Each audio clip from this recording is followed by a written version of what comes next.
prices have skyrocketed because there's egg shortages. Inflation, after having gone down for 6 or 7 months, all of a sudden came back up. The Fed had been increasing, or has been increasing, interest rates, and has gotten to the point where half the market bets are going to drop the price and half the market bets are going to raise the price. Unemployment unexpectedly went up and spiked, in spite of the fact that the economy on the surface looks strong. Commercial real estate is tanking. Residential real estate is flatlining and trending down. And there is all kinds of strife between both major political parties. Now, you could go out and find those headlines today, but those were all headlines from August of 1970. In fact, during that period of time, Congress authorized and passed an act called the Economic Stabilization Act. Well, Nixon was president. He signed it into law. It was never used until basically 1 year later, when things continued to get worse along those lines. Now, keep in mind, those headlines could easily be, and are easily in today's news lines, headlines. The same things happen. A year later, August 15th, 1971, Nixon executed his authority, executive power authority, to institute that Economic Stabilization Act for a 90-day period of time. What that did at that point was it froze all prices in the country. It froze all rents in the country. It froze all mortgage payments in the country. It froze all wages, salaries, and bonuses in the country. It froze all dividends and other forms of payments out of companies in the country. For a period of 90 days, everything was flat, and it did not get, nobody could get a raise. Nothing could be charged higher. Whatever Walmart at the time or whoever had it as a price in their store, it would have been against the law to raise it even a penny at that point in time. We survived that 90-day period of time with lots of unrest, lots of problems, and it seemed to, for a very short period of time, to stabilize things. But the 90-day period came and went, and stuff started going back up. And what happened was 3 years or 2 years later, in 1973, Nixon reinstituted, as a result of one more thing that was in the headlines recently at that point, the Arab oil embargo. The OPEC countries, the Arab countries at that point, who were controlling all the oil supply in the world, froze oil price, or they froze the production at that point. They wouldn't sell the United States gas. That turned into gas lines, which spiked prices. Inflation once again go through the roof. And at that point, Nixon had to reinstitute this Economic Stabilization Act. And we know the end result of that was years of all kinds of price and interest rate turmoils, leading into and ruining 3 administrations, basically the Ford administration, the Carter administration after that. And it lasted until the early 80s before we had a solution. Interest rates got as high as 21% for new mortgages at that point in the early 80s. And one guy at the Fed had to come in with an iron hand and had to come up with a solution that basically was a fix for everything. We're going to see, I would bet dollars to donuts on this thing, that we're going to see something like that happen again.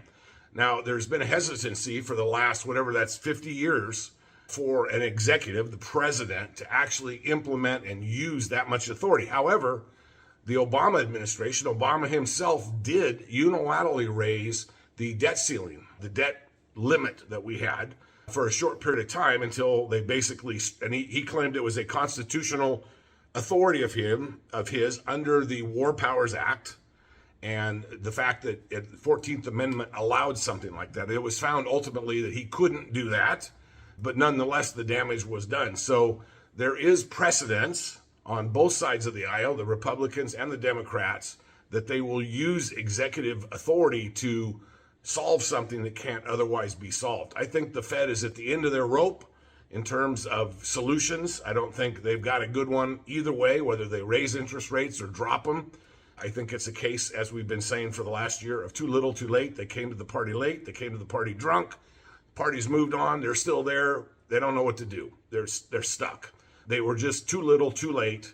And I think that ship has sailed, and there's no way that that can be fixed. We can't stuff that genie back into the bottle at this point. So I would expect sometime, probably in the summer or fall, look for some level of executive authority using the War Powers Act. Now they have the authority, in theory, if we're in war, and if we're not in a war technically, they will find a war and put us into it. We're in a proxy war right now in Ukraine versus Russia. So in theory, we're at war with Russia right now, because although the body count is all in Ukrainian bodies, all of the supplies, all of the military hardware and equipment, all of the training, and the training on the ground is being done by U.S. advisors, just like we got into Vietnam. Same exact thing.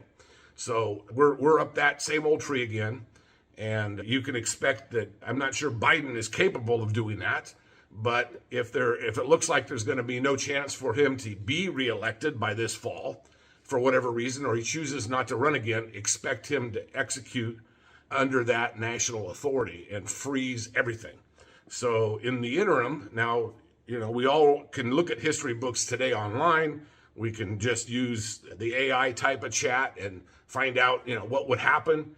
It's not like it was back in 1970, 71, 73, where you actually had to go to the library to look stuff up. And, a lot of this stuff was not disclosed to the public. Today, it's all available. People are going to know what's going on. And there's going to be I would expect some big civil unrest as a result of this. But I think the straw that broke the camel's back was the announcement 2 days ago that the OPEC countries are going to reduce their sales or their production, their shipments, by 1 billion barrels a day. That's a big chunk. That's going to cost gas to go up at least 15 to 20%. And in some cases, it's happening already out there today. And so expect that to probably be the last straw, the final straw that breaks the camel's back.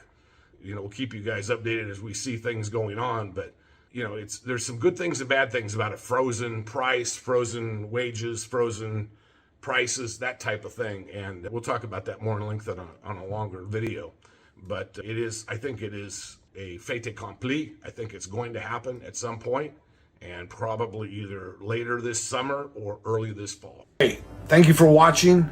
If you get a minute, I would love to hear your comments about what you think of these videos. Feel free also to put in any topics down here in the comment section, things that you'd like to hear me discuss. Any questions you want, go ahead and put in here.